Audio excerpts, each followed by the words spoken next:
Hi, and welcome to another episode of mesurftv.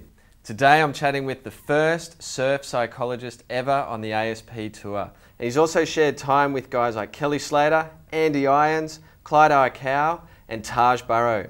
He's written an insightful book called The Surfer's Mind, and he might just hold the key to mastering your mind for peak performance in surfing and in life. Ladies and gentlemen, please welcome Mr. Richard Bennett. Yeah, thanks, Ben. Hope you're comfortable there. Now, Richard, can you please explain exactly what surf psychology is all about? Well, surf psychology is all about applying the knowledge and understanding and principles that we've developed in the field of psychology, which is very much about your thoughts, feelings and behaviour and how human beings interact with each other in their outside world. And all that is specifically directed towards surfing and the sport of surfing, the lifestyle of surfing and the experience we share with our relationship with the ocean. What would you say were the most common fears or psychological problem areas that pro surfers experienced?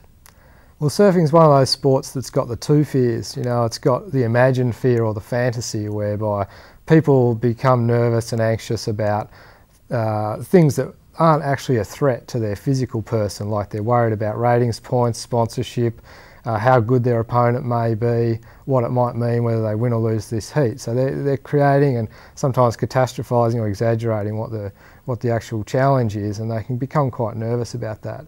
But then at the same time you've got your real fears. You know, a number of the venues for both the men and women on the tour are held in some of those waves are life-threatening, and in fact places like Pipeline and Tiapu, unfortunately some people have died at those places. So we do know that there's actually a real risk involved.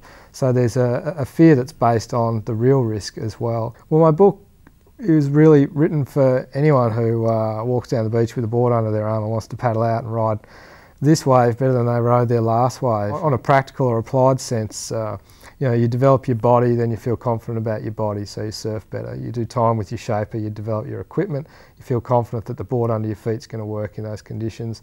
And everyone wants to ride the next wave better than their last one, and most people want to ride a bigger wave than their last one too.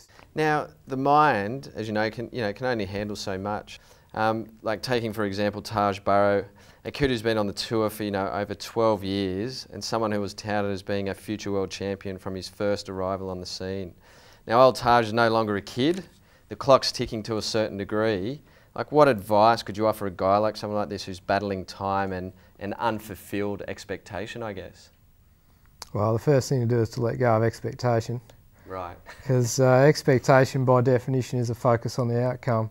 Right. And what we do know is, number one, we don't control the outcome, and that's the reason why it can be such a great trigger for feeling nerves and anxiety, and when we're nervous and anxious we don't perform as well as we can. If I say I have an intention to win a world title or an intention to do my best, without question 100% I can deliver on the intention, because that's a process, it comes from the moment.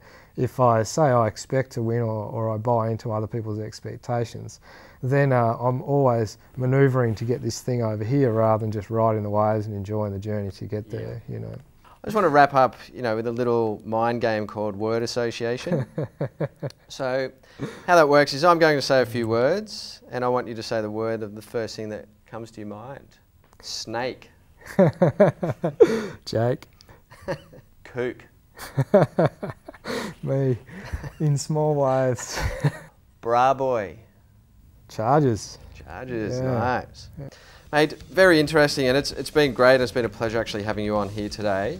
Make sure you stay tuned to mesurftv and check out Psychology Talk with Mr. Richard Bennett. And thank you very much for your time, mate. Thanks for coming on the couch. My pleasure. Thanks for the session, Ben.